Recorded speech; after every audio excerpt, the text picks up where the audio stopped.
Olá, amigos, estamos iniciando mais um ACS na TV, programa da Associação Comercial de Santos, aqui na Santa Cecília TV. Hoje um convidado super especial, meu amigo de longa data. Vamos ver se eu não erro. Vamos ver se eu não erro. Bom, primeiro é o presidente do SOPESP, o Sindicato dos Operadores Portuários de Santos, uma das instituições mais importantes, não só de Santos, de São Paulo e do Brasil. Ela reúne todos os operadores portuários, enfim, toda a comunidade portuária. E também é diretor de operações do TES, TEAG e TEG. TES, TEAG e TEG. São três grandes terminais, o TES aqui no Porto de Santos e os outros dois na margem esquerda, do lado de Guarujá. Regis Pronzel, tudo bem, Regis? Tudo bem, Márcio. Obrigado pelo convite, é um prazer estar aqui com você e com quem vai nos assistir em mais um ACS na TV. Gaúcho, torcedor do Colorado. A última não foi boa não, né? Não foi boa. Mas nem só de vitórias a gente vive, né? De vez em quando a gente tem que E o Grêmio, o pior é que o Grêmio ganhou, né? O Grêmio ganhou e o Inter perdeu. Mas faz parte, né? Faz parte do futebol. Faz parte. Fala primeiro do SOPESP. Você, como presidente do SOPESP, dizia há pouco, Regis, uma das instituições mais importantes, uma referência da comunidade portuária nacional, porque é um porto da América do Sul, né? Da América Latina. Fala um pouquinho do SOPESP, da estrutura, do que reúne, das missões principais do SOPESP, Regis, por favor. Ô, Márcio, primeiro, mais uma vez, obrigado aqui por a gente estar podendo dividir contigo esse momento, essa oportunidade. O SOPESP está completando agora 27 anos de história, né? É uma trajetória muito importante aqui nos portos da Baixada, nos portos do estado de São Paulo e também nos portos como um representante dos operadores da atividade portuária no Brasil todo.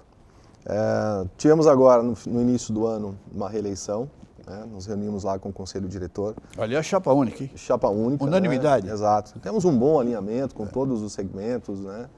E nós temos alguns desafios. A gente está participando, né? Os portos brasileiros estão vivendo um momento um pouco diferente. A gente ouve de desestatização, mas a gente acaba tratando de temas muito comuns e temas antigos, né? A gente fala de dragagem. Recorrente, fala de dragagem, fala de tarifa, enfim, fala do trabalho portuário. Então são temas assim que nós temos que continuar desafiando, né? Mas um grande desafio que a gente tem no SOPESP é justamente fazer uma mudança na gestão. Tivemos a saída do cargo de diretor executivo do José Martins, que era o nosso diretor executivo há 20 e tantos anos, né? Um grande parceiro, grande profissional, amigo, né? Um grande amigo. E a chegada do Ricardo Mulitsas, né, que também tem uma trajetória de porto de muito tempo, tem uma grande experiência, né, que assume a diretoria executiva agora a partir de 2021. Isso é um processo de profissionalização que você está implantando no SOPESP. Aliás, me permita, um abraço ao Martins e um abraço ao Ricardo Mulitsas. Conversei com ele hoje pela manhã, pegar algumas dicas, né, para lhe acuar um pouco aqui. Só que ele está do teu lado, eu fiquei sem muita pauta, brincadeira. Mas um abraço, em breve o Ricardo vai estar conosco. Diga, Regis. Perfeito. E o Martins vai cuidar um pouco mais dessa questão institucional, essa questão de olhar um pouco a nossa relação com as outras entidades, com os órgãos intervenientes nas operações dos portos aqui da Baixada. Então esse é um trabalho que nós começamos em 2019, com os colegas conselheiros. Tivemos um pouco de impacto no ano passado em função da pandemia, então seguramos um pouco o nosso planejamento estratégico e conseguimos colocar em operação agora no ano de 2021. Temos um planejamento de 3 anos, durante esses 3 próximos anos a gente fazer algumas mudanças estratégicas, você chamou de profissionalização, mas é muito mais, estar mais próximo do nosso associado também, interagir um pouco mais com as outras associações, inclusive com a Associação Comercial, da qual nós somos associados. Sim, né? A nossa ligação é umbilical. É umbilical. E outras entidades de classe, a ABTP, a Arbitrar, enfim, FENOP, que é a nossa federação. Então, a ideia é, durante esses próximos 3 anos, a gente ter uma atuação um pouco mais estratégica para acompanhar os próximos passos dos portos aqui da Baixada. Esse é o caminho que a gente vai fazer no SOPESP, junto com a profissionalização e junto com o conselho diretor lá do SOPESP. Essa relação, eu gostaria de tocar um ponto até certo ponto delicado, mas é importante, me permita, com a amizade que temos. Essa relação com a SPA é institucional, ela é delicada, mas muitos pontos são convergentes, mas tem algumas divergências, mas ela tem que ser uma relação altiva, né? Altiva, ainda que possa ser contrária. Como é que é essa relação com a SPA? Com a autoridade portuária, a trajetória, né? E hoje ela sempre foi de uma relação, como você falou, eventualmente a gente não concorda com alguns pontos, né? Principalmente quando a gente fala de tarifa, eventualmente algum cronograma de dragagem que não atenda. Então nós temos lá os nossos pontos de discussão, mas em alto nível, como você falou, sempre pró-positivo. E esta diretoria tem esse perfil de diálogo, né? Muito, Biral, muito. Biral, o time dele, o Bruno Ribeiro, enfim. Comandante Alfrani, todos, né? Todos eles têm eu acho que o diferencial é a comunicação, né? Eu acho que essa questão, por mais que a entidade portuária, a autoridade portuária, ela tem que ter a governança dela, mas eu acho que ela tem uma relação muito próxima com os operadores, muito próxima com o Sopesp. Isso é um dos destaques dessa gestão do presidente Fernando Biral. Você falou em vários pontos, já pegou um ponto macro que está na nossa pauta. Aliás, conversei com o Bolitza, vamos partir para a desestatização. Como é que você vê esse processo de desestatização? Você é a favor? Você acha positivo? Está caminhando bem? O que você pode falar sobre isso, Regis, por favor? Márcio, nós temos os portos aqui da Baixada têm 129 anos de vida, né? Eu acho que ele teve uma passagem privada, quando foi concedido, quando era CDS, né? Companhia Docas de Santos. E hoje o mundo todo mudou, né? A gente vem nos últimos 20 anos globalizando de forma muito acelerada tudo e principalmente os nossos processos de comércio exterior, a importação e a exportação. E a gente precisa, no final do dia, manter um negócio que é a competitividade. Se nós não formos bons naquilo que a gente faz, a gente não vai se manter. Ou alguém vai ficar no nosso lugar, né, que é o caso dos portos. Quando a gente tem problema de dragagem, quando a gente tem problema de acessos, quando a gente tem problema, muitas vezes, de ter um custo maior do que outros portos, a gente perde competitividade. Nós já tivemos exemplos no Brasil nos últimos anos e isso é fácil de lembrar, né? Eu acho que a desestatização é um caminho que não vai ter volta. A dúvida é como ela vai ser formatada, como ela vai ser desenhada. Eu já fiz essa pergunta para o próprio Fábio Lavoro, que é o presidente do Conselho de Administração, para o próprio Biral. Estamos fazendo o Porto de Vitória como uma espécie de um projeto piloto, não é isso? Lógico que lá a dimensão é essa, sim. Aqui a dimensão é outra, completamente diferente. Mas essa é a grande dúvida. Eu perguntei até para o Diogo Piloni. E os leilões, quem vai fazer? Existe ainda, é um processo que está caminhando ainda, né? O edital deve ser lançado em janeiro ou fevereiro. É um processo para 2022. Nós estamos acompanhando, o Sopesp está acompanhando isso. Nós temos um trabalho, contratamos uma consultoria para nos ajudar no acompanhamento da formatação. É óbvio que é um acompanhamento, nós não vamos ter em nenhum momento o poder de chegar lá e dizer, faz dessa forma. Mas pode gritar, né? Na audiência pública eu acho que a gente pode contribuir. Pode né? gritar, então, né? Pode espernear, né? Eu acho que esse modelo de abertura, de governança, de transparência que nós temos visto nos últimos tempos, principalmente nas audiências públicas, ele é muito profissional, ele é muito oportuno, né? É um aprendizado a desestatização. Se a gente olhar e precisa manter a competitividade, eu acho que a desestatização é um caminho que precisa realmente avançar.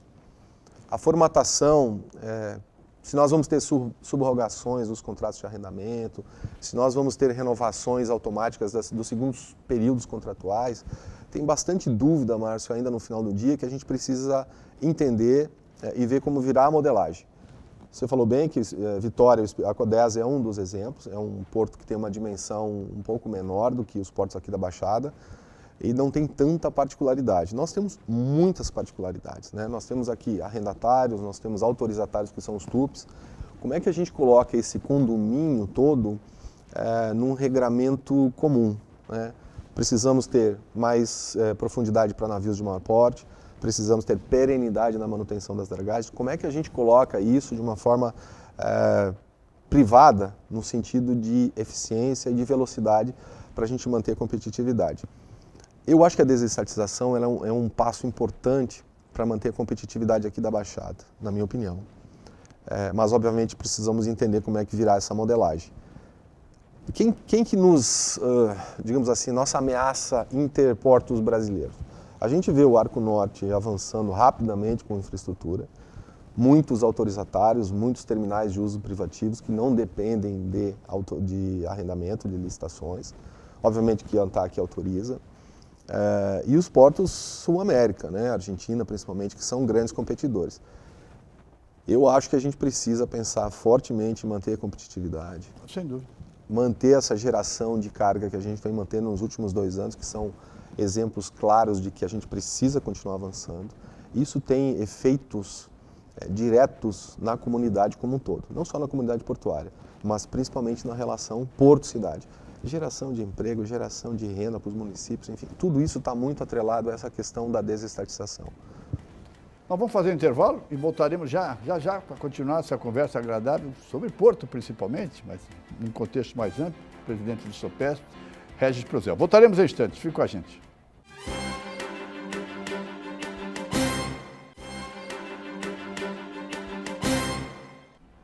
Voltamos com o nosso ACS da TV, programa da Associação Comercial de Santos, aqui na Santa Cecília TV. Convidado de hoje, Regis Prozel, presidente do SOPESP e diretor de operações do TES, TEAG e TEG. Acertei? Acertou. No terceiro bloco, nós vamos falar sobre esses 3 terminais, 2 na margem esquerda e 1 na margem direita. Continuar aqui no contexto do Porto, principalmente. Eu vivo, aliás, até a semana passada, era representante da classe empresarial no Conselho de Administração, por delegação, do SOPESP e de outros integrantes da classe empresarial. Agradeço mais uma vez. Esse foi um longo período de aprendizado e tenho certeza que honrei a confiança depositada por vocês. Mais uma vez, publicamente, eu agradeço o apoio que eu sempre tive de você, principalmente, Regis. Muito obrigado. E um dos pontos principais hoje, que está na ordem do dia, é a questão da tarifa portuária. Uma preocupação permanente. Como é que é esse contexto? Demonstra essa preocupação para nós. Ainda é uma caixa preta, né? Ainda é uma caixa preta, mas antes de entrar nesse assunto da tarifa portuária, me deixa agradecer publicamente pelo teu trabalho lá no Consádio. O Márcio foi sempre muito profissional, muito apoiador das causas empresariais, enquanto representante da classe empresarial no Consádio, no Conselho de Administração da Autoridade Portuária. Publicamente, meu muito obrigado pelo profissionalismo, pela forma muito correta com que você sempre tratou todos os temas estratégicos da Autoridade Portuária, desse principal porto do Brasil. Muito obrigado pela confiança. Tarifa portuária. Sabemos que está sendo avaliado pela ANTAQ um novo regramento, uma nova formatação da prestação de conta das autoridades portuárias. Isso não é exclusividade só nossa aqui nos portos da Baixada. Eles falam em padronização a nível Brasil. A nível Brasil. A nível Brasil. Uma preocupação que a gente tem, e obviamente isso acontecer, um aumento de tarifa, sabemos que tem inflação, sabemos que nós temos perdas econômicas, né, nas nossas tarifas, mas quando você tem o porto fazendo volumes melhores, né, e a gente vê também a questão dos resultados, e isso é resultado de uma boa gestão da autoridade portuária, resultados positivos de balanço principalmente, é um cuidado que a gente tem que ter para manter essa competitividade. No bloco anterior a gente falou de competitividade. Fora a questão de fluxos cada vez mais eficientes, né, nosso canal não tendo restrições, nós temos também o custo Brasil, que a tarifa portuária faz parte disso. Como que a gente muda a tarifa portuária? Qual é a mensagem que a gente está mandando para o nosso exportador e para o nosso importador ou para quem traz os navios aqui para os portos da Baixada? Então, eu acho que a gente tem que avaliar, sim, com muito carinho e com muito cuidado. Sabemos do regramento e que a autoridade portuária precisa ser sustentável e ela tem que ter um equilíbrio entre a tarifa e os seus custos, né? Então, acho que é um caminho que a autoridade portuária e a própria agência reguladora devem avaliar com muito cuidado, a questão da competitividade, né? Falamos dos investimentos agora há pouco, a questão da continuidade dos investimentos, principalmente em dragagem, que é um grande já vamos falar um pouquinho. Contribuímos em 2020, né, com uma das melhores movimentações da história, batemos aí mais de 140 milhões de toneladas movimentadas nos portos aqui da Baixada, mesmo num ano de dificuldades, principalmente pelo Covid. Então eu acho que tarifa portuária deve ser um tema, faz parte a administração disso, mas eu acho que ele tem que ser olhado com muito carinho, né? Estão ouvindo a comunidade portuária? Estão dialogando? Nós tratamos esse tema na última reunião do Conselho de Autoridade Portuária, o CAP. Tivemos a participação do Bruno, da ANTAQ. Eu acompanhei. Ele fez a explicação. E foi muito no sentido de explicar a padronização que você comentou, Márcio, tá? Mas nós não temos um direcionamento de como que vai se comportar a tarifa portuária, né? Sabemos dessa padronização do regramento da tarifa e de como as autoridades portuárias irão fazer as suas demonstrações contábeis e financeiras, mas nós não temos ainda um norte de para onde que vai a nossa tarifa. A autoridade portuária tem se manifestado de forma sensível aos operadores, à comunidade portuária. Nós vamos aguardar aí esse trabalho todo, esse estudo que está em andamento na ANTAQ, para ver como que virá o resultado. Falar de dragagem, quantas e quantas vezes, informalmente, nós conversamos pelo telefone, olha, o resto tem reunião do conselho a semana que vem, Márcio, cadê a draga, não sei o quê, pergunta da draga, me abastecendo e exigindo, como tinha que me exigir, é um assunto recorrente. Lá atrás já tínhamos contrato no trecho 1 e não tinha no 234. Já teve empresa que foi embora. Essa que está aí, a DTA, e falo olhando, retirou a draga há um mês e meio atrás, já retornou com a draga, enfim, vai ser inclusive enquadrada a PSPA. Onde é que nós vamos resolver o problema da dragagem? É uma boa pergunta e... Na desestatização, por exemplo, seria privatizado também a dragagem, lógico? O serviço de dragagem hoje ele já é executado por uma empresa privada, mas a contratação e o regramento é feito pela autoridade pública, né? Então, eu acho que a desestatização pode ter, sim, uma solução para a dragagem. Nós temos 129 anos de porto e nós ainda temos problemas de dragagem. Eu tenho falado em algumas oportunidades, batimetria, enfim, resultado da dragagem, resultado da batimetria, informações, enfim. Eu tenho dito que nós, como principal porto da América Latina, nós deveríamos talvez ser os melhores em dragagem. Sim. Pela história. Não, o canal não vai alargar. O canal você só pode aprofundar. Então. Tem o projeto Santos 17. Santos 17, que você lembrou muito bem agora há pouco, né? Tem um histórico de que há um anseio da comunidade portuária para que a gente aprofunde, né, o canal para 17 metros de profundidade.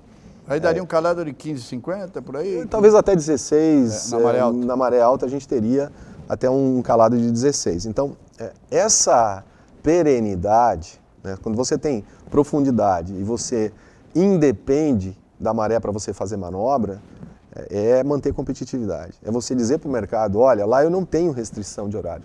Se o navio chegar, ele não vai ficar aguardando no mínimo 12 horas para a maré subir para eu poder entrar, escalar o navio. Então eu acho que essa questão da dragagem é um tema que ele é estratégico e eu ouço da autoridade portuária, principalmente do presidente Fernando Biral, a preocupação dele.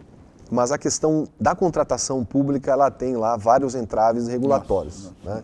Você acompanha muito bem dentro do Conselho de Administração. Eu acho que com a desestatização, esses entraves eles vão diminuir. A regulação vai continuar, mas eu acho que nós teremos uma eficiência maior, principalmente no assunto dragagem. Deus lhe ouça. Fazer mais um intervalo e vamos para o terceiro bloco, e aí vamos falar sobre os terminais. Ele é diretora de operações de 3 grandes terminais, 2 na margem esquerda e 1 na margem direita. Voltaremos em instantes, fique conosco.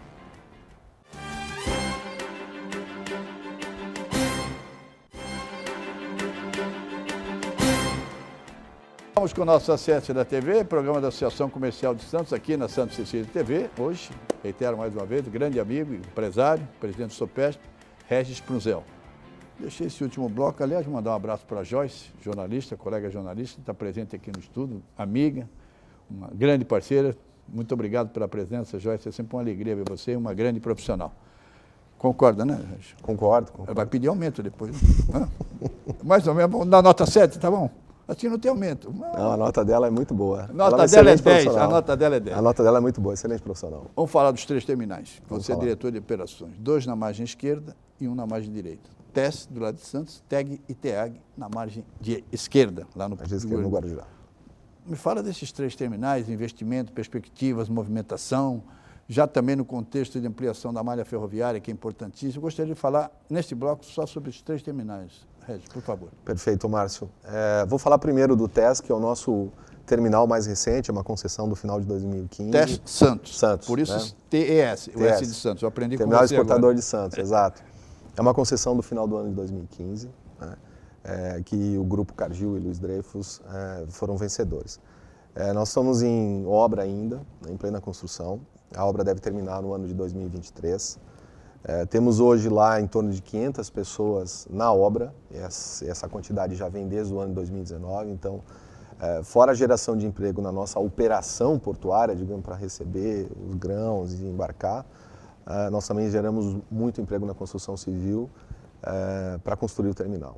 A construção vai até 2023 e ele está sendo concebido para receber a maior parte da carga dele via ferrovia. Então, nós temos uma expectativa também elevada na cessão que será feita nessa nova SPE, nessa nova Sociedade de Propósito Específico, que é a FIPS. Então, temos uma expectativa muito grande aqui na margem direita, né? Um terminal que tem concessão por 25 anos, então a primeira perna dele vai até o ano de 2040, depois podendo ser renovado por mais um período igual. Aqui especificamente que produto? Aqui é soja, milho e farelos, farelos de soja, né? A gente vai movimentar esse tipo de material ali. Ele está localizado na Ponta da Praia. Estivemos lá o ano passado, né? Estivemos lá. A diretoria do Grupo Tribuna também Estivemos lá, visitando. foi um prazer receber vocês, todo mundo lá, foi um prazer recebê-los. Está sendo concebido dentro de um padrão totalmente atual de condições ambientais, principalmente nesse aspecto, pela localização onde ele está. Então, nós estamos investindo muito em tecnologia, trazendo novos equipamentos, tecnologia de ponta, justamente para a gente ter uma relação porto-cidade muito boa, principalmente ali onde ele está localizado. Mudando de margem, falando do TEG e do TEAG para a margem esquerda, no Guarujá, são terminais que já atuam há mais de 20 anos naquele local, né? Renovamos o TEAG recentemente, agora final de 2018. Estamos fazendo investimento também de recapacitação no terminal. Temos obras até 2026, obras de repotencialização, ampliação de armazenagem, recapacitar toda a malha ferroviária dos dois terminais, do TEG e do TEAG, repotencializar os dois berços de atracação, fazendo com que os terminais possam receber navios de maior porte e um cuidado também todo especial na questão ambiental. Então, da mesma forma que nós estamos fazendo no TES, aqui em Santos, na Ponta da Praia, na margem direita, nós vamos adequar o TEAG num primeiro momento e o TEG num segundo momento, né? Então, o TEAG já está com obras em andamento, são obras que vão até 2026. O TEG, nós aprovamos recentemente com os acionistas um programa de investimentos que ainda precisa ser aprovado pela autoridade portuária, pelo MINFRE, pela ANTAC, e que a gente deve colocar em apresentação e apreciação para os órgãos regulatórios nos próximos meses, né? Então, a gente também vai focar a questão ambiental, vai focar a questão da malha ferroviária e também ampliação de armazenagem e adequação dos berços de atracação. Então, nós temos um pacote de terminais, digamos assim, que juntos nós temos funcionários diretos, 750 pessoas trabalhando com a gente hoje. Indiretos, nós temos mais de 2.000 pessoas trabalhando com a gente. Obra civil aqui na Ponta da Praia, obra civil que está começando no TEAG lá no Guarujá agora. Revolução, hein? Revolução. Que legal, parabéns. E investimento, né? Tem que investir, nós falávamos num break aqui, tem que investir em infraestrutura, que é o que vocês estão fazendo, né? Tem que investir em infraestrutura. Tem um outro ponto que a gente foca muito, que é a questão do desenvolvimento das pessoas, né? É uma preocupação que a gente tem. Capacitação. Capacitação das pessoas, desenvolvimento dessas pessoas. Há uma migração de equipamentos, a gente está trazendo equipamentos cada vez mais autônomos, mais sofisticados, mas que dependem das pessoas para serem operados. Essas pessoas precisam ser capacitadas, essa precisam conciliação ser preparadas importante de manutenção para de emprego, né? Perfeito. Capacitação e manutenção do emprego simultaneamente. Perfeito. É um exemplo, mas que eu te diria o seguinte, sustentabilidade, né? Onde você está atuando, você não tem que incomodar a comunidade. A relação porto-cidade tem que ser uma relação muito próspera, né? Então, nós geramos empregos, geramos renda para os municípios através dos impostos que a gente paga para os municípios e, ao mesmo tempo, a gente tem uma operação sustentável, né? Esse é um grande desafio que a gente tem, principalmente para o agronegócio. Em relação à malha ferroviária, que é importantíssimo no contexto dos seus 3 terminais, nós falamos en passant da FIPS, como é que você está vendo esse processo, a questão da ferradura, como é que você está observando esse processo, Regis? Está avançando? Está avançando, né? Está em audiência pública, a gente aguarda o desfecho da audiência pública que foi conduzido pela autoridade portuária. Nós temos uma preocupação que é fazer os investimentos adequados e necessários para que a gente possa capturar esse fluxo de cargas cada vez mais volumes maiores, né? A ferradura é uma discussão a nível federal que envolve uma concessão daquele trecho. Na minha opinião, a ferradura ela precisa estar adequada à FIPS na questão de capacidades, ou seja, a gente não pode ter gargalos, nem dentro do porto, que aí seria FIPS, nem no trecho chamado ferradura. Falamos muito de termos essa equalização de capacidades. Tendo essa equalização de capacidades, a gente não vai ter nenhum tipo de gargalo chegando no porto. Por que gargalo? Se você tem uma capacidade na FIPS maior do que ela é hoje, e isso é fundamental para os terminais já instalados e para aquelas concessões que estão vindo, né? Nós tivemos recentemente aí o anúncio de mais concessões, uma de grãos, outra de container. Tivemos a questão da celulose na Ponta da Praia, que no ano passado. Ou Dois leilões. Você está aumentando a demanda ferroviária nos portos aqui da Baixada. Você precisa aumentar a sua capacidade ferroviária. Então nós não temos que ter gargalos fora do porto. Então essa é uma preocupação que a gente tem.